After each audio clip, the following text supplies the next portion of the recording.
Hello friends, कैसे हैं आप लोग। आज हम लोग पढ़ेंगे एमएसके यानी मास्टर ऑफ आर्ट्स इन संस्कृत, जिसमें आज हम लोग पढ़ेंगे एमएसके 001 के खंड 1 में इकाई 3 कथा साहित्य एवं ऐतिहासिक काव्य, जिसमें आज हम आपके लिए लेकर आए हैं बृहत कथा। तो वीडियो स्टार्ट करने से पहले जो भी फ्रेंड्स हमारे चैनल पे नए आए हैं कृपया चैनल को सब्सक्राइब कर ले और बेल आइकन को प्रेस कर दे, ताकि जो भी लेटेस्ट वीडियो हमारे चैनल पे आए वो सबसे पहले आपको मिल सके। तो आइए ज्यादा टाइम को न लेते हुए चलते हैं अपने टॉपिक पर। कथा साहित्य एवं ऐतिहासिक काव्य में बृहत कथा के बारे में पढ़ते हैं। तो आइए वीडियो को स्टार्ट करते हैं।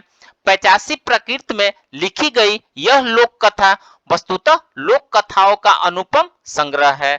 इसका प्रणयन काल प्रथम या द्वितीय शताब्दी के आसपास का है।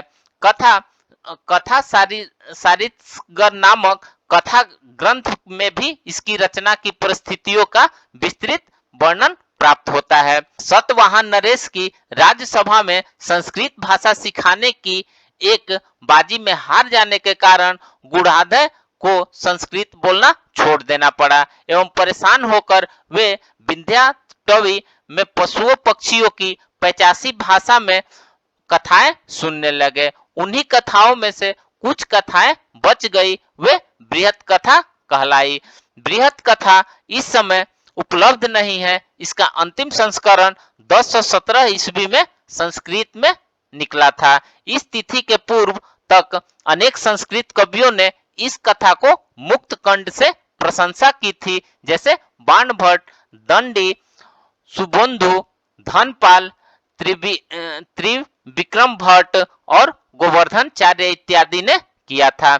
आर्या सप्तशती में गोवर्धनचार्य लिखते हैं कि कौशाम्बी के राजा उदयन के पुत्र नरवाहन दत्त के प्रकर्मों का वर्णन इसमें प्राप्त होता है। अपने मित्र गोमुख के साथ वन में जाकर नरवाहन दत्त ने विद्याधर राजकुमारी मदन मंजुका से विवाह कर लिया।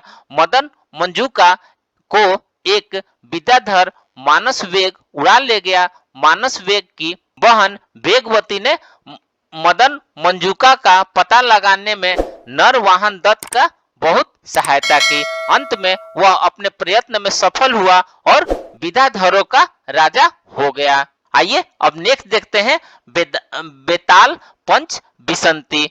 बृहत कथा मंजरी एवं कथा सरित सागर से इस कथा संग्रह का उद्भव हुआ। इसमें विक्रम और बेताल से संबंध 25 शिक्षाप्रद एवं रोचक कहानियों का संकलन है। इसके 2 संस्करण प्राप्य है और इनमें प्रथम शिवदास तथा द्वितीय जंभल दत्त ने लिखा है।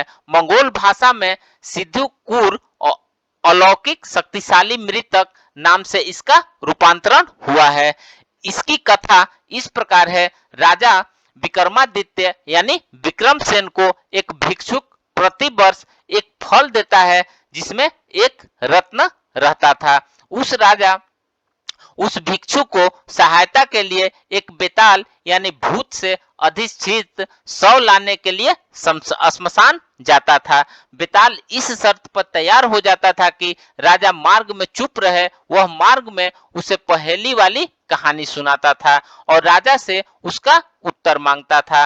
राजा अपनी शर्त भूलकर उत्तर देने लगता था और फिर बेताल वापस श्मशान में पेड़ पर लटक जाता था। इस प्रकार 24 बार यह होता है। 24 तथा एक मुख्य कथा यह मिलकर 25 पहेली युक्त कथाएं तैयार हो जाती है। बेताल के प्रश्न अत्यंत मनोरंजक एवं रहस्य से परिपूर्ण है। प्रश्न को करने की शैली तथा कथा कहने की शैली तो हास्य एवं रोचकता से परिपूर्ण है। इस कथा का विश्व की अधिकांश भाषाओं में अनुवाद हो चुका है। पंचतंत्र के समान यह भी विश्व में अत्यंत प्रसिद्ध है। आइए अब नेक्स्ट देखते हैं तीसरा नंबर सिंहासन द्वात्रिशिका। यह कथा ग्रंथ की विक्रमादित्य से संबंध है।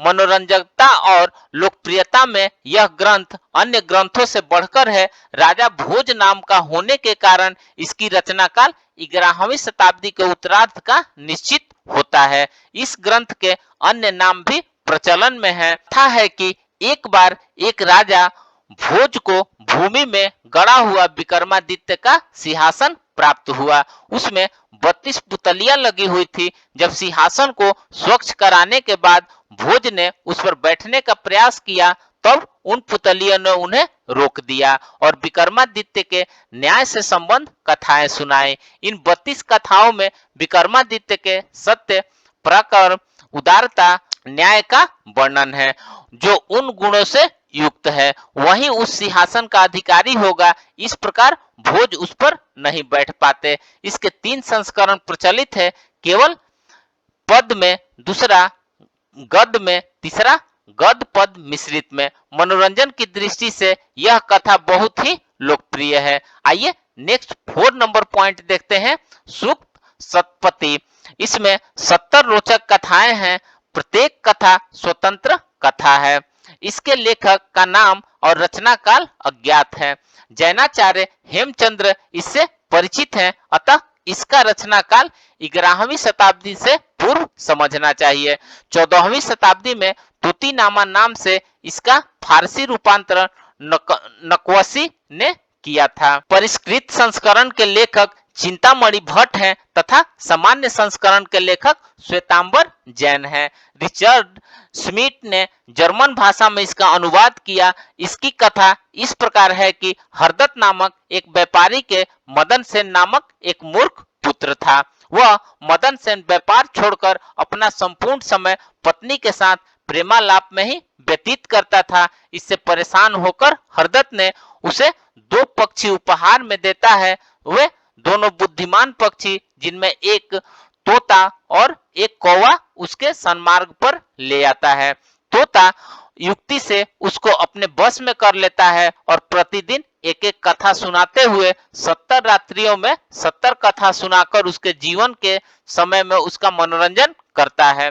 70 दिनों के बाद उसका पति आ जाता है और वह बुराई से बच जाती है। अलीफ लैला की कथाओं के समान इन कथाओं का उद्देश्य रोचकता के कारण श्रोता को अपने बुरे कार्यों से रोकना है। इसकी भाषा शैली अत्यंत हृदयवार्जक और आकर्षक है। इसके पद अत्यंत मनोहारी एवं उपदेश देने वाला है। भाव की दृष्टि से यह कथा विश्व कथा साहित्य में अपना विशिष्ट स्थान रखती है। फ्रेंड्स, इस प्रकार से आज हमने कथा साहित्य एवं ऐतिहासिक काव्य में बृहत कथा के बारे में पढ़ा। तो मिलते हैं एक नए वीडियो के साथ में, तब तक से हमारे चैनल पे बने रहिए। धन्यवाद।